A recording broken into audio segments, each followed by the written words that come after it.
तो मैं कह रहा हूँ नरेंद्र मोदी जी हर महीना 1 करोड़ रुपया देते हैं मुझे फीस के तौर पे। जगुआर गिफ्ट की है अभी उन्होंने मुझे। विनय दुबे एंड कंपनी ये चाहती है कि तीसरी बार नरेंद्र मोदी जी देश के प्रधानमंत्री बने। देश को बर्बाद कराने में अगर जनता का समर्थन है तो मेरा भी। सिलेंडर के नाम पे 1000 रुपया 1500 कब तक रोएंगे यार। हम 5000 रुपए का यहाँ देखिए 5000 का सिलेंडर करने की औकात रखते हैं तभी तो वोट देते हैं। एनसीईआरटी की 1000 की किताब मिलती है 800 से 1000 की। अरे सर हम 8 से 10,000 रुपए में खरीद। भाजपा से अगर सही में किसी को खतरा है तो वो हिंदू समाज के लोगों को है। मुस्लिम बच्चा तो पढ़ाई करने में बिजी है सर। मतलब विदेशी दौरे में प्रधानमंत्री जाके पाकिस्तान में रोटी खा के चले आए। आज भी उत्तर प्रदेश के अंदर मुस्लिम प्रत्याशी देने में भारतीय जनता पार्टी सबसे आगे है। एक रत्ती पर समर्थन में आप नहीं है महिलाओं के महिला पर भाई हम एकदम सम्मान में है, लेकिन उनके लिए जो सम्मान के लायक हो। दिल्ली पुलिस तो लठ बजाओ हम तुम्हारे साथ हैं, किसी ने कहा था? एकदम किसने कहा था? देखिए कहीं ना कहीं किसी ने भी कहा हो, लेकिन मेरा समर्थन इस चीजों को है। अगर शाहीन बाग में आप ये नारा दे सकते हैं तो इस समय हम भी ये नारा दे सकते हैं। मतलब कहने का मतलब है मैं बृजभूषण का समर्थन नहीं कर रहा हूँ क्योंकि वो उसकी इतनी औकात नहीं है कि उसका इस कृत्य पे समर्थन किया जाए। न मैं पहलवानों का समर्थन करूंगा इस चीज़ को लेके, क्योंकि मेरी आंखों से मैंने उनके ट्वीट्स देखे हैं जब उन्होंने शाहीन बाग की औरतों के चरित्र पर सवाल उठाया, उन्हें बाजारू करके 500 रुपये का कीमत कराया। तो आज आप जब आंदोलन कर रहे हैं आपके आंसू देख के मुझे थोड़ा सा सेटिस्फेक्शन मिल रहा है कि उस समय जब हमारे समाज की देश की औरतें रो रही थी तो आप हंस रहे थे। आज देश हंस रहा है, आप रो रहे हैं। अच्छा ये जितने पहलवान हैं इसमें मैक्सिमम तो देखा जाए बीजेपी समर्थित ही एकदम है। देखिए एकदम खुल के विरोधी। सर देखिए मैं एक चीज जानता हूँ कि भाजपा से अगर सही में किसी को खतरा है तो वो हिंदू समाज के लोगों को है। मुसलमानों को तो एकदम प्रोटेक्ट करके रखा है बीजेपी ने। फिर से विवादित बयान दिया कुछ। लीजिए मैं फैक्ट्स पे बात करता हूँ। सर एक बात बताइए, हिंदुओं आप बड़े पत्रकार ऐसा मुसलमानों के साथ क्या करते हैं दोनों? नहीं सर खतरा तो मुसलमानों को है ना। बिल्कुल हिंदुओं का खतरा है। आप दोनों पत्रकार हैं, तथ्यों के साथ बात करते हैं। मैं आपसे पूछना चाहता हूँ, अगर कोई एग्जाम की कोई तैयारी करे, पेपर लीक हो जाए उत्तर प्रदेश में, तो उसमें जो फरियादी है, जो अभ्यर्थी हैं, वो 99% हिंदू होते हैं। बिल्कुल। किसका नुकसान हुआ? हिंदुओं। अगर आज के डेट में आप जो लाठी खा रहे हैं किसान, उसमें से कितने मुसलमान किसानों को लाठी पड़ी बता दीजिए। एक इंटरव्यू, अरे सर एक इंटरव्यू नहीं मिला है कि मुस्लिम का कोई किसान को मारा गया है। आज आईपीएस जो बन जाते हैं उसमें सबसे ज्यादा नाम देखेंगे, ज्यादातर मुस्लिम के पास जमीनें कम है। अरे सर वो अपनी जगह है। मेरा ये कहना है जो अत्याचार हो रहे हैं वो किस पे हो रहे हैं? मुस्लिम क्या कर रहा है भाई? कोयले में, जहाँ पे कोयले के अंदर कबाब बना के अपना सीख कबाब खा रहा है। आईपीएस की लॉबी में सबसे ज्यादा जो लिस्ट में नाम आ रहे हैं मुस्लिमों को आ रहे हैं। सबसे ज्यादा जो टॉपर बिहार के हो चाहे महाराष्ट्र के हो, कौन है? मुस्लिम है। मुस्लिम बच्चा तो पढ़ाई करने में बिजी है सर। मतलब हिंदू बच्चों को कहीं ना कहीं एक माइंड डाइवर्ट करके एकदम आप उनको आगे आने से रोक रहे हैं। कहने का सर रोक नहीं रहे, उनके तो भविष्य बर्बाद कर दिए ना। वो नौकरी के लायक रह गए। अब उनके अंदर सिर्फ भगवान का नाम लेके नारा लगाने का बस काम दिया गया। नारा लगाए, उनको गर्व होता है। मतलब इस बार एनडीए सरकार के प्रधानमंत्री माननीय नरेंद्र मोदी जी हैं और उनके वोटरों का भी ये कहना है कि मोदी जी के बगैर देश नहीं चल सकता है। इससे आप क्या कहेंगे? नहीं, ऐसा नहीं है कि मोदी के बगैर देश नहीं चलता। अगर ऐसा होता तो यशोदा बहन आज भी खुशहाल जिंदगी जी रही हैं। 40 साल हो गया छोड़े उनको। मोदी के बिना भी यशोदा बहन अगर 40 साल रह सकती हैं खुश, एकदम बढ़िया से, खुश मिजाजी से, तो ये जरूरी नहीं है। मोदी के पहले भी ये देश था, मोदी के बाद भी ये देश रहेगा। किसी के बाप की एकलौती औलाद नहीं है जो इसको ये बता दे कि मेरे बिना भारत चल नहीं सकता। वो खुद कम से कम नहीं तो 50,000 के स्टाफ की ज़िंदगी पे चल रहे हैं। जहाज चलाने वाला कौन है? वो खुद चलाते हैं क्या? पायलट चलाता है। अगल बगल एसपीजी कौन है? सैनिक है। मोदी जी को सरकार बनाने से विनय दुबे एंड कंपनी रोक पाएगी क्या 2024? नहीं, कोई नहीं रोक पाएगा सर, और हम नहीं चाहते कि रोके कोई उन्हें। वो तीसरी बार भाई मैं खुले तरह से समर्थन, मतलब कहीं ना कहीं से आप समर्थन में हैं। मैं पूरी तरह से समर्थन हूँ। सच में आपको भाजपा सर इस देश को बर्बाद, सुनिए, इस देश को बर्बाद कराने में अगर जनता का समर्थन है तो मेरा भी समर्थन है। मतलब विनय दुबे एंड कंपनी, मतलब विनय दुबे एंड कंपनी ये चाहती है कि तीसरी बार नरेंद्र मोदी जी देश के प्रधानमंत्री बने। और आज जो लोगों की हालात है, किसान माँ लाठी खा रहा है, लोग भूखमरी में मर रहे हैं, लाशें गिरनी चाहिए इस देश के अंदर। और जब तक हर घर में एक मौत ना हो भूखमरी से, बेरोजगारी से, आर्थिक तंगी से, तब तक नरेंद्र मोदी जी इस देश में चाहिए। आप ऐसे कह रहे हैं मोदी जी, जनता तो कह रही है कि देश सुरक्षित हाथों में है। हाँ मैं भी चाह रहा हूँ एकदम सुरक्षित हाथों में। किसान जो मार खाए तो सबका साथ सबका विकास मोदी जी कर तो रहे हैं। सबका साथ सबका विकास होना चाहिए, सबके साथ होना चाहिए। मैं उनका स्वागत करता हूँ। कैसे जनता क्यों नहीं रिएक्ट कर रही है सर? जैसे पुराने पिक्चरों में दिखाया जाता था कि डिवाइड एंड रूल पढ़ाया भी गया है कि अच्छा हिंदू को मियाँ से लड़ा दो, मुसलमान को हिंदू से लड़ा दो, ठाकुर को निचली जाति से लड़ा दो। ये पिक्चरों में हमने देखा है और देखा है कि कैसे नेता इसका फायदा उठाते हैं। आज भी वही हो रहा। अंग्रेज 1857 में भी किए और आज तक वो बदस्तूर चलता आ रहा है। इसको सर कैसे देखिए, रोकें? पहले दिन से मैं ये कह रहा हूँ कि भारतीय जनता पार्टी की राजनीति बहुत अलग तरीके से है। हिंदुओं को ये लगता है कि ये वो उनकी है, लेकिन वास्तविकता में देखा जाए तो ये पूरी तरह से मुसलमानों की पार्टी है, भारतीय जनता पार्टी। क्या बात कर रहे हैं? अब आप फिर हंस रहे हैं। विनय दुबे एंड कंपनी बगैर तथ्यों की बात क्यों करते मैं एकदम प्रूफ के साथ साबित कर दूंगा अभी। हैं? प्रूफ करिए आप। मुझे एक बात बताइए, उत्तर प्रदेश के अभी नगर निगम चुनाव गए हैं, मुस्लिम प्रत्याशी कितने थे भारतीय जनता पार्टी के पास? ना के बराबर 350 के आसपास। 350 पार्षद से लेके चेयरमैन अध्यक्ष तक के मैं आपको बता सकता हूँ, आप गूगल कर लीजिएगा। समाजवादी का देख लीजिए कितने थे। आज भी उत्तर प्रदेश के अंदर मुस्लिम प्रत्याशी देने में भारतीय जनता पार्टी सबसे आगे है।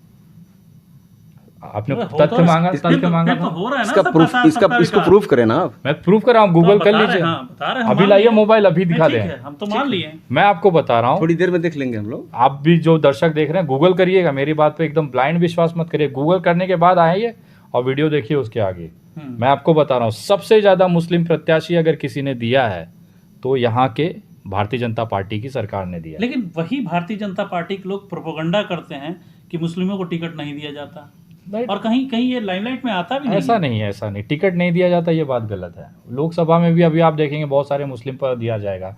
इसमें पसमानदा मुसलमान उनके सबसे करीबी हो चुके हैं। नरेंद्र मोदी दिन रात उनका नाम ले रहे हैं। बाकी छोड़ दीजिए, नए संसद भवन में अभी कुरान का पाठ किया गया, आयत पढ़ी गई। आप इससे ज्यादा क्या सबूत लेंगे कि मुसलमानों से मोहब्बत नहीं करते? नहीं तो ऐसे तो फिर आपके पंडितों ने और जो पुरोहितों ने उन्हें मंत्रोच्चारण सभी ने किया। मेरा कहने का मतलब है कि आपके अंदर जो भी है, यहाँ से जो खाली लोग हैं ना, उनको लगता है कि भाजपा मुसलमान विरोधी है, बट असली में देखा जाए तो मुसलमानों को एकदम प्रोटेक्ट करके रखा गया है। एक दो अपवाद अगर आप छोड़ दें, कोई कांड ऐसा छोड़ दें जिसमें मुस्लिम आरोपी मिल जाए, इस देश में जो अपराधियों की संख्या है ना, गूगल कर लीजिएगा, प्रिजनर्स का डेटा निकाल लीजिएगा, 76% के आसपास प्रिजनर्स हिंदू थे।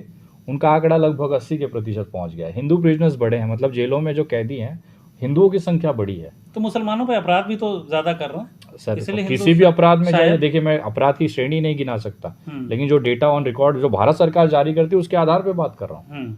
आप कहीं पर भी इस मामले को जाके देखेंगे तो उसमें आपको हिंदुओं की सहभागिता ज़्यादा मिलेगी जब से भारतीय जनता पार्टी की सरकार आई है। रोड के दोनों तरफ डेवलप हुए। सबसे ज़्यादा किसके घर तोड़े गए? अयोध्या में सबसे ज़्यादा हो रहा है ना, सबसे ज़्यादा इस समय। तो अयोध्या की जनता खुद नकार देती है भारतीय जनता पार्टी को। वहाँ पे समाजवादी का विधायक, समाजवादी का पार्षद, समाजवादी का चेयरमैन, काहे भाजपा जीत नहीं पाती अयोध्या से? रीज़न क्या है? वहाँ पे जो घर तोड़े गए ना वो हिंदुओं के थे, जो डेवलपमेंट के नाम पे तोड़े गए। बनारस में जहाँ हम बैठे हैं वहाँ पर ना जितने भी ज़्यादा मंदिर थे पुराने, उसी पे कॉरिडोर के नाम पे तोड़ दिए गए। उसमें सबसे ज़्यादा नुकसान किसका हुआ? किस मुस्लिम का घर था वहाँ पे? किसी का नहीं था। एक आदमी लेकिन सैकड़ों मंदिर तोड़े गए हाँ। हैं। मंदिर जहाँ पे होता है, अरे प्राण मोदी जी प्रतिष्ठा का होती मंदिर है, बन रहा है और हजारों साल पहले के मंदिर वो तोड़े गए और कहा यह गया प्रोपेगेंडा कि भगवान को लोगों ने घर में कैद कर लिया था। पहले जिसके घर मकान बनते थे तो मंदिर घर में स्थापित सर होती थी। अभी भी आप बनारस के हैं, बनारस के पत्रकार हैं, कोई पुलिस स्टेशन है यहाँ पर जहाँ के सारी पिंडियाँ पड़ी हुई हैं लंका उनके- थाने में। जहाँ भी जो भी मुझे नहीं आइडिया है, मैंने सोशल मीडिया पे देखा है, आप जानते हैं लोकल है, पड़ी है ना मूर्तियाँ। कोई पत्रकार जाके कवर किया है वहाँ पे कि ये जो पुराने से सदियों साल पुरानी जो पिंडियाँ हैं, शंकर भगवान के नंदी हैं, जो उनका मुंह अलग है, पैर अलग करके रख दिया गया है, वहाँ पे ड्रिलर चलाए गए हैं मंदिर पे रातों रात। सुबह उठे तो तो मंदिर विकास हुआ था ना। विकास इस नाम पर, जो हमारी सांस्कृतिक विरासत है उसको तबाह करके। अरे इतने आज मैं बोल रहा हूँ भैया, आप सीधा सीधा मोदी जी का, आप सरदार पटेल से बड़ी मूर्ति लगवा लीजिए, हमारे बाप का क्या जाता है? तो विकास तो हुआ ना विकास बनारस में आप विकास के नाम पे जिनका घर टूटा जाके पूछ लीजिए क्या मिला है उनको। विनय जी, जब से मोदी जी यहाँ के सांसद हुए हैं बनारस में तो काफ़ी विकास हुआ है। सड़कें हाँ, सड़कें एकदम, अच्छी हम बनी समर्थन हैं, करते गंगा हैं। सफाई हुआ है, तमाम काम हुआ है। बनारस की जनता भी खुश है। लेकिन जनता के घरों को तोड़कर उनकी जो आजीविका फिर भी तो जनता उनकी तारीफ कर रही है। वास्तव में का जो आरोप है मुसलमानों से बीजेपी का रिश्ता, क्या इसको उससे जोड़ा जा सकता है? का जो प्लेन जो है नवाज शरीफ के घर पे जाकर रुकी थी, सभी तो देखिए पहले से है यार। 2014 के बाद पहला विदेशी दौरे में प्रधानमंत्री जाके पाकिस्तान में रोटी खा के चले आए। अगर कह दूं कि नहीं यार पाकिस्तान हमारा भाई है, इसको साथ देना चाहिए, तो अभी लगेंगे सब मुझे गद्दार घोषित करने। और उसी जगह हमारा प्रधानमंत्री जाके वहाँ पे आम चूस के आए, तब ठीक है। तो मोहब्बत तो उनका पैदाइशी है, क्योंकि अब्दुल जी उनके बगल के घर में रहते थे। वो तो खुद ही कहे हैं कि जब भी ईद आती है उनको अब्दुल की याद आती है। नहीं बोले थे क्या प्रधानमंत्री जी? जी बोला था उन्होंने। क्यों बोला था? लेकिन अब्दुल अब्दुल का पता नहीं चला। अब्दुल चाचा मिलेंगे तो पूछ लिया जाएगा कि कहाँ है वो। पता नहीं अब्दुल चाचा हैं भी कि नहीं। नहीं, सवाल ही नहीं। अब मोदी जी का उम्र इतना हो गया तो मोदी जी हर बार तो नई नई चीजें एक कह बार देते उन्होंने हैं। बोला था मैं कभी पठान का बच्चा हूँ। हाँ कभी पठान का भाई बच्चा साहब हूँ, देखिए, कभी मैं लाता है। ये देखिए, ये आप मैं समझ रहे हैं, जो लोग उनको मानते हैं, वोट करते हैं, वो चीज़ नहीं समझते। उन्होंने कौन से मुसलमान का क्या उखाड़ लिया, मुझे बताइए ना। इतने साल से वो प्रधानमंत्री हैं। बताने के लिए आप देख लीजिए, 500 जो सड़क के किनारे रोड़े तोड़ी जाती है, उसमें एक भी मुस्लिम नहीं मिलता है। जो बेरोजगार लोग घूम रहे हैं, उसमें से कितने को रोजगार दे दिया? उसमें मुसलमानों की संख्या कितनी है? मतलब अब विनय दुबे एंड कंपनी ने ये समझ लिया है कि बहुसंख्यकों सर, को बीजेपी से काटना है। नहीं काटिए, आप जुड़िए, मैं चाह रहा हूँ जुड़िए। और मैं तो ये देख रहा हूँ कि इस समय मुसलमानों का समर्थन बीजेपी को बढ़ गया है। इतने सारे मौलवी मौलाना हैं, वो कह रहे हैं कि भैया हमें 2024 में मोदी जी के साथ खड़े रहना। ये अच्छी चीज़ है। 2024 में बहुसंख्यक समाज बीजेपी से नहीं, काहे कटेगा मोदी जी से? हमारा जितना ब्राह्मण समुदाय है, राजपूत समुदाय है, चढ़ के वोट देगा कमल के बटन पे। मतलब सारे लोग मोदी को वोट दें। हाँ, मोदी है तो मुमकिन है, एकदम मुमकिन ये है। देश को अपने शीर्ष और क्या बताते हैं, विश्व में धरातल पे ले जाना है उसको, एकदम जमीन के 400 फीट नीचे। अभी तक अच्छा, तो हम 150 फीट पाताल लोक में भी जहाँ गर्म लावा निकलता है वहां तक पहुंचाना है एक आदमी। तो ये तो बड़ा करेजा वाला काम है। तो मोदी जी जैसा पाताल लोक में वहां लावे पे खड़ा कराना और लोगों को दर्शन कराना और वहां तक ले जाना। हमने किससे कहानियों में सुना था कि पाताल लोक। अब मोदी जी के जीवन काल में हम लोग ये साक्षात दर्शन कर रहे हैं। सिलेंडर के नाम पे 1000 रुपया 1500 कब तक रोएंगे यार? हम 5000 रुपए का यहाँ देखिए, एक से एक लोग बैठे हैं। तो करिए ना, काहे नहीं कर रहे हैं? इतनी अच्छी जब गैस सिलेंडर 400 का था उस वक्त थोड़ा सा दाम बढ़ा था। स्मृति अरे नहीं यार, अब देखिए, आप इतिहास में बदलिए। एक मिनट सुनिए तो। उसके बाद अब रेट हो गया 1200 रुपया। जनता रिएक्ट क्यों नहीं करती? जनता खुश है, 1200 में खुश है सर। हम तो नहीं खुश है साहब। तो आप मत यूज करिए, आप लाइए लकड़ी और जलाइए, खाना बनाइए। किसने कहा है जबरदस्ती आपसे? भाई 400 की चीज 1200 में। भाई आप सिलेंडर मत खरीदिए, जिसकी औकात नहीं है मत खरीदे। मोदी जी रहेंगे और 1200 क्या 1800 2000 होगा। बहुत सारे अंधभक्तों की वीडियो मैंने देखी कि 5-5 हजार हो जाए वो लेंगे। अच्छा, हम 1000 की किताब एनसीईआरटी की 1000 की किताब मिलती है 800 से 1000 की। अरे सर, हम 8 से 10,000 रुपए में खरीदते हैं। हाँ तो खरीदेंगे, क्योंकि लोगों के पास पैसे पड़े हैं। हमारे पास तो नहीं है। तो आप 1000 में खरीदिए ना एनसीईआरटी। किसने रोका है? नहीं दे रहे हैं। स्कूल वाले तो प्राइवेट पब्लिकेशन कर रहे हैं। देखिए, मेरा यही कहना है कि भाई भारतीय जनता पार्टी की जितने भी वोटर हैं, जितने भी कार्यकर्ता, वो सक्षम है। वो तबाही झेल सकते हैं, तभी तो कमल के बटन पे बटन दबाते हैं।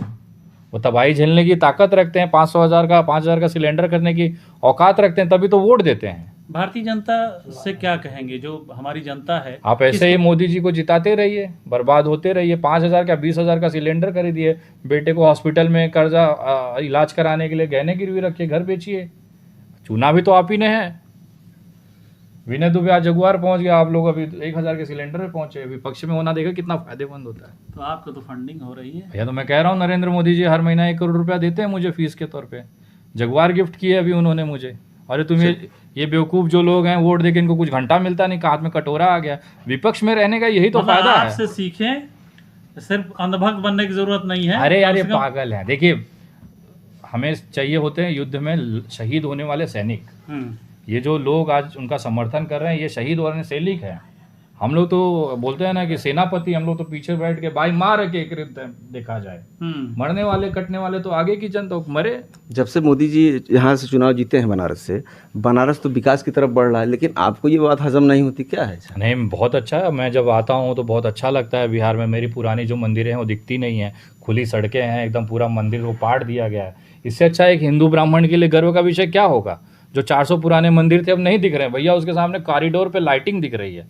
मुझे तो अच्छा लगेगा भाई। जब बनारस वालों को इससे कोई दिक्कत नहीं है, मैं तो मुंबई से हूँ, जब काशी वालों को इसमें कोई आपत्ति नहीं है, तो विनय दुबे को क्या आपत्ति होगी? उनको ये नहीं दिख रहा है कि 300 साल पुराने मंदिर इस समय लंका थाना में बंद है, अंदर उसकी पिंडी टूटी, यहाँ नंदी बैल का, नंदी जी का मूड़ी अलग, गोड़ अलग है। जब उनको नहीं इस चीज का आगाज है। भाई साहब ने बताया कि विकास की तरफ। हाँ, तो जब काशी ने उन्हें मंजूर कर लिया तो भैया हमको क्या दिक्कत है? काशी का जो हम लोग आएंगे, 500 रुपए का VIP टिकट लेंगे। पहले तो ऐसे दर्शन हो जाते थे बाबा विश्वनाथ के, अब 500 का जनरेट हो रहा है। कई परिवार जनरेट होगा, काहे नहीं होगा? बाकी लोग YouTube पे दर्शन करिएगा काशी विश्वनाथ का फ्री में। व्यापार 900 का लोगों का व्यापार बढ़ गया है। हाँ, एकदम बढ़ गया है ना सर, बढ़ना चाहिए, काहे नहीं चलिए, बढ़ेगा। अब विनय जी का बहुत बहुत धन्यवाद जो हम लोगों के साथ डिस्कस किए, बात किए। सर कुछ कहना चाहेंगे और लास्ट? नहीं, आप लोग बढ़िया पत्रकारिता कर रहे हैं, इतने तीखे तीखे सवाल पूछते हैं, मुंह पे चाप के पूछते हैं, तो ऐसे लोगों को हिम्मत देना भी ज़रूरी है। ज़्यादा से ज़्यादा इस वीडियो को आप लोग शेयर करें, इस चैनल को सब्सक्राइब करें, दोनों भाइयों का साथ दें, क्योंकि बनारस से अगर कोई चेहरा पुरजोर तरीके से आवाज़ उठाता दिखता है तो यही दो भाई दिखते हैं। मेरा पूरा धन्यवाद है कि उन्होंने बेबाकी के साथ, बिना डरे, अच्छे लोग मेरे सामने सवाल नहीं पूछ पाते, आप लोगों ने वो भी पूछा। आपके भी करेजे को विनय दुबे सलाम करता है। आपको भी शुक्रिया, धन्यवाद विनय। शुक्रिया। धन्यवाद।